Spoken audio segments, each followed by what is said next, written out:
ये जो इंडी ठगबंधन है, इसकी पूरी की पूरी मानसिकता हिंदू विरोधी है, सनातन विरोधी है। हमेशा इतिहास गवाह है कि जब जब हिंदू समाज बटा है तब तब देश कटा है, देश के लोग कटे हैं और हिंदू समाज को बहुत नुकसान हुआ, देश को नुकसान हुआ। कांग्रेस आज की तारीख में पूरी तरह से अराजकवादियों के हाथ में है। दिल्ली में हो रहे जागरण के दौरान कहा जाए टीएमसी के नेता ने ये जागरण पे बैन लगवा दिया। कहा उनका कहना है कि उनकी माताजी बीमार थीं और जो यहाँ से स्पीकर बज रहे थे उनकी माता को समस्या हो रही थी।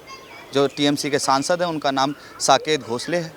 और कहा जाए क्या हिंदुओं के जो तीज त्यौहार और जागरण होते हैं, क्या उससे अब जो गठबंधन है उसको समस्या होने लगी है? दिल्ली में चुनाव है, इसी दौरान क्या ये मुद्दा भी चुनाव में रहेगा? क्या जागरण पे ऐसे ही बैन लगता रहेगा? क्योंकि अगर देखा जाए तो हिंदुओं की कोई भी त्यौहार होता है तो उस पर रोक लगा दिया जाता है। चाहे वो अरविंद केजरीवाल हों, छठ पूजा के दौरान यमुना नदी की बात करते हैं, और दिल्ली में जब कहा जाए दीपावली मनाई जाती है तो कह देते हैं कि पटाखे मत जलाइए, दिल्ली में कहा जाता है, और उन पे जो पटाखे बेचते हैं उन पे भी कार्रवाई करवा दी जाती है। तो आपकी क्या राय, क्या हिंदुओं के साथ ऐसा ही खिलवाड़ होता रहेगा?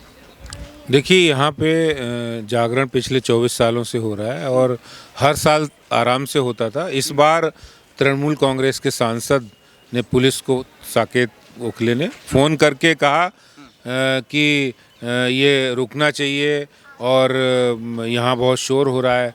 लेकिन असलियत ये थी कि यहाँ के जितने भी निवासी थे वो ये मान गए थे कि बहुत ही कम साउंड में हम इसको करेंगे, लेकिन उसके बावजूद वो नहीं माने। जबकि असलियत ये है कि यहाँ से 500 मीटर की दूरी पर उनका घर है। यहाँ उसके बीच में यहाँ के निवासी भी नहीं, यहाँ बीच में बिल्डिंग है, पेड़ है, कोई शोर शराबा इतना नहीं जाता है। लेकिन तृणमूल कांग्रेस की जो लोगों की मानसिकता है, ये मानसिकता उजागर हो गई है। तृणमूल सांसद की ही मानसिकता या पूरे गठबंधन की मानसिकता? मैं बताना चाहता हूँ। देखिए, आप इसके पीछे अगर जाएंगे तो देखिए, ममता दीदी के साथ अरविंद केजरीवाल की बहुत अच्छी दोस्ती है। आम आदमी पार्टी के मुखिया है केजरीवाल जी। जब ममता दीदी आती हैं दिल्ली में तो अरविंद केजरीवाल के घर जाती हैं, केजरीवाल जाते हैं दीदी से मिलने कलकत्ता जाते हैं। दोनों की दोस्ती है, दोनों के साथ उनका इंडी गठबंधन के साथ भी अलायंस है। तो ये जो इंडी ठगबंधन है, इसकी पूरी की पूरी मानसिकता हिंदू विरोधी है, सनातन विरोधी है। जब जब कोई ऐसे कार्यक्रम होते हैं तो इनका बस चलता है तो ये उसको रुकवाने की कोशिश करते हैं, उसको डिमोलिश करने की कोशिश करते हैं। बंगाल में दुर्गा पूजा के दौरान बहुत सारी हिंसात्मक घटनाएं इस बात का प्रत्यक्ष उदाहरण है। आम आदमी पार्टी सरकार में कई मंदिरों को तोड़वाना, इसके साथ साथ यहाँ पर यमुना में छठ पूजा नहीं होने देना या फिर दिवाली पे पटाखे पर रोक लगा देना, ये इस बात का प्रमाण है कि हिंदू और सनातन विरोधी है केजरीवाल सरकार भी और ममता सरकार भी, दोनों ही। और दोनों के साथ साथ ये इंडी ठगबंधन भी हिंदू विरोधी मानसिकता पर सारा जो हिंदू विरोधी मानसिकता है, ये मानसिकता को पाल के बैठे हैं, जिसका आज हिंदू समाज ने ये पहचान लिया है, जान लिया है कि इसको हम चलने नहीं देंगे। अच्छा, मैं आपसे जानना चाहूँगा, अभी दिल्ली में जल्दी में ही चुनाव होने वाले हैं, क्या लग रहा है कि इस बार जनता इस मुद्दे को भी रखेगी साथ में? क्योंकि योगी आदित्यनाथ का भी बयान आ रहा है कि बटेंगे तो कटेंगे, और अब तो खुल के कहा जाए मोदी जी भी कहने लगे हैं कि साथ रहेंगे तो स्वस्थ रहेंगे। देखिए, इसमें कोई भी गलत बात नहीं, सारी सही है। हमेशा इतिहास गवाह है कि जब जब हिंदू समाज बटा है तब तब देश कटा है, देश के लोग कटे हैं और हिंदू समाज को बहुत नुकसान हुआ, देश को नुकसान हुआ है। जहाँ पर हिंदू आबादी कम हुई वहाँ पर आतंकवादी घटनाएं बढ़ने लगी हैं, ये इस बात का प्रमाण है। और आज ये ऐसे समय में नारा दिया जब इंडी ठगबंधन की मानसिकता वाले लोग हिंदू समाज को जातियों में बांटना चाहते हैं, राज करने के लिए बांटो और राज करो। और भारतीय जनता पार्टी एकजुट होकर सामाजिक रूप से जातियों से ऊपर उठकर देश और समाज के लिए और हिंदू समाज के लिए, हर व्यक्ति के लिए एकजुट होकर जब हम काम करेंगे तो देश भी आगे बढ़ेगा, हिंदू समाज भी आगे बढ़ेगा, सनातन आगे बढ़ेगा। जब सनातन आगे बढ़ेगा तो हिंदू समाज और देश दोनों ही आगे बढ़ेगा। ये वर्तमान और इतिहास दोनों से हम सीख सकते हैं, जान सकते हैं। अच्छा, मैं आपसे जानना चाहूँगा कि गठबंधन के जितने भी साथी हैं, चाहे कितनी जो पार्टियां हैं, कहा जाए आतिशी मार्लेना जी एक जनसभा में जाती हैं, वहाँ जय श्री राम का नारा लगाया जाता है, फिर वो उसी के बाद जय श्री राम का नारा लगाने के बाद वही उसी जनसभा में माफ़ी भी मांगती हैं वो। तो क्या अब हिंदुओं के विचार से वो अलग हट रहे हैं? कि जो गठबंधन कहा जाए, कभी कहा जाता था कि कांग्रेस इसकी पार्टी है, ब्राह्मणों की पार्टी, ऐसे भी कहा जाता था। देखिए, कांग्रेस आज की तारीख में पूरी तरह से अराजकवादियों के हाथ में है।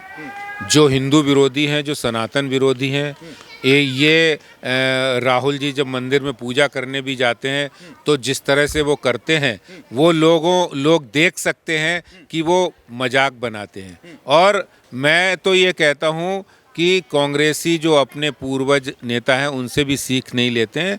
आज की कांग्रेस जो देश को आज़ादी दिलाने के बाद की कांग्रेस है, उससे देश को आज़ादी दिलाने की कांग्रेस से बिल्कुल अलग कांग्रेस है।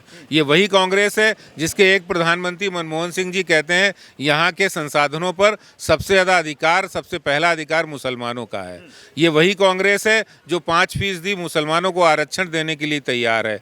ये वही कांग्रेस है जो किसी भी हिंदू बहुल इलाके से इसके नेता नहीं जीतते हैं, वायनाड जाकर इनको जीत का निश्चय इनको लगता है, वहाँ सुरक्षित महसूस होते हैं।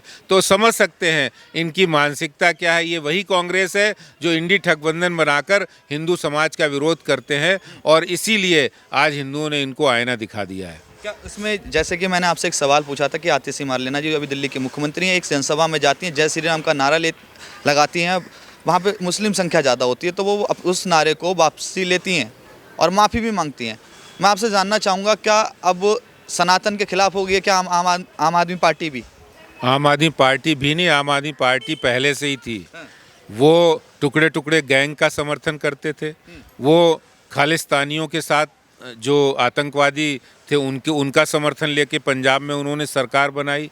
उन्होंने इस देश के अंदर जितने भी आतंकवादी जो जेएनयू में और जो अलगाववादी उसमें शामिल थे उनका साथ दिया है हमेशा। ये इसके प्रमाण मिले हुए हैं। और हाँ बिल्कुल, टुकड़े टुकड़े गैंग का हमेशा साथ दिया है उनका। और आप देखिए उनकी पार्टी के पार्षद ताहिर हुसैन जो इतने बड़े दंगा के मुख्य आरोपी थे और जिन्होंने कितने लोगों को मरवाया, दंगा करवाया, तो उन्हीं की पार्टी के ओखला के जो विधायक हैं उनको संरक्षण देते हैं जो इस दिल्ली के अंदर कितनी अलगाववादी गतिविधियां हों या फिर गैर कानूनी गतिविधियों में संलिप्त हैं। तो अरविंद केजरीवाल, आम आदमी पार्टी, ये बेसिकली जो है ना सनातन और हिंदू विरोधी पार्टी है और ये इस देश के अंदर, इस दिल्ली के अंदर और देश के अंदर अराजकता फैलाना चाहते हैं। इसीलिए इस तरह की लोगों का समर्थन करते हैं। नहीं, वो लगातार यही भी कहते हैं कि ये जो अराजकता फैलवाते हैं या समाज में बांटने का काम करते हैं तो बीजेपी वाले करते हैं। हम विकास पे बात करते हैं, विकास पे वोट मांगते हैं, जनता के लिए बिजली पानी माफ और जनता के लिए, महिलाओं के लिए बस फ्री करी, एक समय में और भी कुछ फ्री किया था, वो आपको शायद पता होगा। देखिए, दिल्ली की हालत बहुत ख़राब है। दिल्ली के अंदर सड़कें आज सड़कों में गड्ढे ज़्यादा है। आप बाहरी दिल्ली में चले जाइए, अनऑथराइज्ड कॉलोनी में चले जाइए, वहाँ पर गड्ढे ज़्यादा हैं, सड़कें कम हैं। लोगों को पीने का साफ़ और स्वच्छ पानी नहीं मिल रहा है। लोगों को आज सार्वजनिक परिवहन प्रणाली, अगर मेट्रो नहीं होती तो दिल्ली के अंदर जो डीटीसी है तो बिल्कुल फेल हो गई है। दिल्ली जल बोर्ड फेल हो गया है, भ्रष्टाचार है। दिल्ली के अस्पतालों में लोगों को लाइनें लगानी पड़ती हैं और दिल्ली के अस्पतालों में लोगों का इलाज नहीं होता, दवाइयाँ नहीं मिलती। इनका मोहल्ला क्लिनिक मॉडल फेल हो गया है और वहाँ पर मोहल्ला क्लिनिक के नाम पर सिर्फ केजरीवाल साहब के इश्तहार नज़र आते हैं। लोगों को, गरीब लोगों को जो विधवा पेंशन, बुजुर्ग पेंशन मिल रही थी वो आज नहीं मिली। इनके इलाके में, इनकी विधानसभा में, नई दिल्ली से जहाँ विधायक है वहाँ लोगों को, बुजुर्गों को पेंशन नहीं, कार्ड नहीं बन रहे हैं।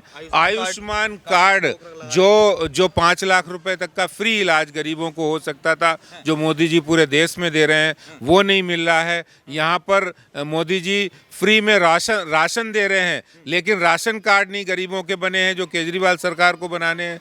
तो वो सारे काम गरीबों किसानों को जो जो ग्रामीण क्षेत्र है वहाँ उनको म्यूटेशन नहीं हो रहा था, जो कि अभी केंद्र सरकार के माध्यम से मोदी सरकार के माध्यम से किया गया।